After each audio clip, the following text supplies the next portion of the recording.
नमस्कार, मनीषा किचनमध्ये तुमचे सगळ्यांचे मनपूर्वक स्वागत. आज आपण करणार आहोत मुलांना काहीतरी चटपट.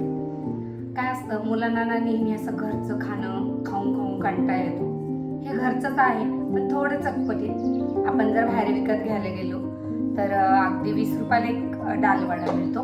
तोच डाळवडा आपण आज घरी करणार आहोत. त्यासाठी आपण काय काय रेसिपी वापरलेली आहेत, म्हणजे काय काय साहित्य वापरले या रेसिपीसाठी ते पाहूया. एकदम खमंग आणि खुसखुशीत बनणारी ही रेसिपी आहे आणि आमच्या घरात सगळ्या मुलांना खूप आवडते. त्यामुळे मी आता बनवते आणि तुम्हालाही ही रेसिपी मी दाखवते. झटपट बनणारी आहे आणि टेस्टी लागणारी ही रेसिपी. चला तर रेसिपीला सुरुवात करूया. आजची स्पेशल आणि टेस्टी अशी ही डाळवड्यांची रेसिपीला आपण सुरुवात करूया. ही रेसिपी बनवण्यासाठी आपण 3 प्रकारच्या डाळी घेतल्यात. एक म्हणजे चणा डाळ, मूग डाळ आणि थोड्याशा प्रमाणात उडीद डाळ. तर आपण जर 2 वाट्या चणा डाळ घेतली तर 1 वाटी मूग डाळ घ्यायची आहे आणि त्यामध्ये अर्धा वाटी आपल्याला उडदाची डाळ घालायची.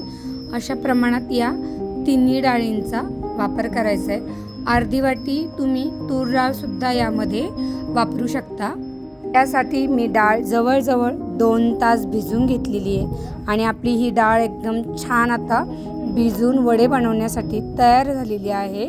तर आता आपल्याला ही बारीक थोडीशी जाडसर अशी मिक्सरला वाटून घ्यायची आहे. मिक्सरला वाटायची आहे आणि आपल्याला वाटताना ती थोडीशी जाडसर ठेवायची आहे, म्हणजे वडे एकदम छान कुरकुरीत आणि क्रिस्पी लागतात. आणि चण्याची डाळ जेव्हा दाताखाली येते तेव्हा ती खायलासुद्धा खूप छान लागते. जास्त पाण्याचा वापर करू नका. शक्यतो पूर्ण पाणी निथळूनच डाळ वाटून घ्या, म्हणजे अशी ती छान कोरडी वाटली जाते आणि आपल्याला वडे करताना ते जास्त पातळ होत नाही. म्हणजे बघा, या पद्धतीचं आपलं हे वड्याचं पीठ तयार झालं पाहिजे. तर आता आपल्याला याच्यात मसाले घालायचे. मी हे सगळे एका भांड्यात काढून घेते. या पद्धतीने ही चणा डाळ आपल्याला पूर्णपणे वाटून घ्यायची आहे आणि आता ती आपण सगळी वाटून घेऊया. तर वाटताना यामध्ये तुमच्याकडून पातळ वाटली गेली, सुकी वाटली नाही, थोडं जास्त ओलसर राहिली, तर याच्यावर पर्याय म्हणून तुम्ही 2 ते 3 चमचे तांदळाची पिठी वापरायची आहे. किंवा ती घरात नसेल तर मग मात्र थोडेसे पोहे वाटायचे आणि ते या मिश्रणामध्ये घालायचे आहेत. मी अगदी थोडीशी घातली आहे कारण माझ्या म्हणजे मी वाटलेली डाळीमध्ये जास्त प्रमाण नाही पाण्याचं, त्यामुळे मी फक्त थोडीशी घेतली. यामुळे काय होतं, एक क्रिस्पीपणासुद्धा छान वाटतो. आता यामध्ये आपल्याला असा चिरलेला कांदा घालायचा आहे. तर मी कांदा आणि लसूण वाटून घेतले. तर चवीपुरतं मीठ घाला. यावर आता हळद घाला. त्यानंतर यामध्ये मिरची पावडर घालायची आपल्याला थोड्याशा प्रमाणात. अगदी टेस्टसाठी मसाला घालायचा आहे. अगदी थोडीशी धणापूड आणि थोडंसं जिरं प्रमाणे थोडासा ओवासुद्धा घालायचा आहे. हे लाल तिखटाचे तिखट मसाले नको असेल तर मग हिरवी मिरचीचे बारीक काप करून घालायचे.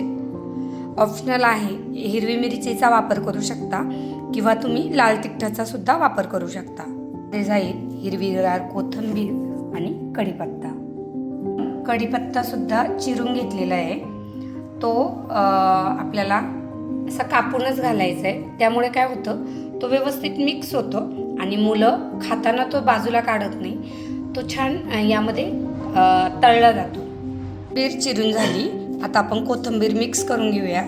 आता हे आपल्याला मसाला, कांदा, लसूण, मिरची हे सर्व छान असं मिक्स करायचं आहे. कारण जेव्हा हे चांगलं मिक्स होईल तेव्हाच याला चांगली टेस्ट येणार आहे.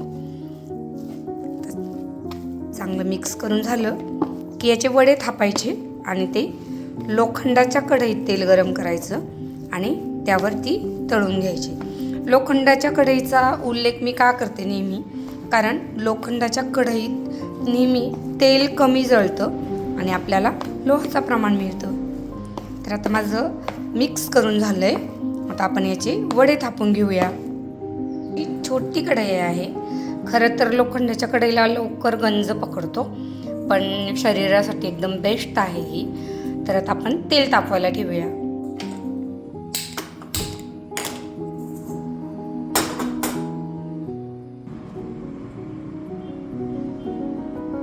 यात काय होतं, तेल कमी लागतं आणि कोणताही पदार्थ असा लवकर तळून होतो. बारीक बारीक आणि पातळ वडे मी घालणार आहे, म्हणजे त्याने काय होईल, आपले वडे छान तळले जातील आणि पटपट तळले जातील. सगळ्यात महत्त्वाचं की गरम व्हायला ठेवलं आहे आणि तेल गरम झाले. आता आपण वडे एक एक करून तळायला टाकूया. सिद्धी पण आली मला वडे बनवू लागायला किचनमध्ये, आणि आता ती सुद्धा तिच्या छोट्या हाताने छोटे छोटे वडे बनवती आहे. वाव, मस्त बनवलं. ते सिद्धी तुझा वडा टाकते मी तळायला. तर थोडंसं असं जुळून घ्या सिद्धी, म्हणजे काय होईल, तो तुटणार नाही. आज व्यवस्थित केला ना की छान होतो एकदम. तर या पद्धतीने एकीकडं सिद्धी आणि एकीकडं मी अशा आम्ही फटाफट वडे तळून घेतलेत. म्हणजे काय होतं, एका वेळेस 4 ते 5 वडे तळले जातात.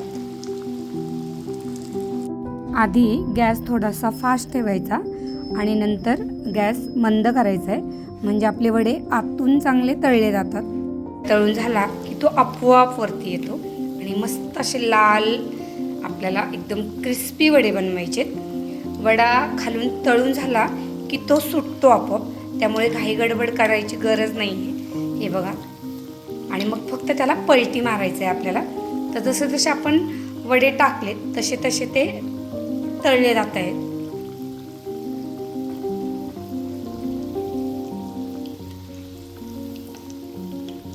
आणि अशा पद्धतीने आपण आता वडे पलटी करून घेतलेत आणि अजून त्याला छान लाल होऊ द्यायचं आहे आपल्याला.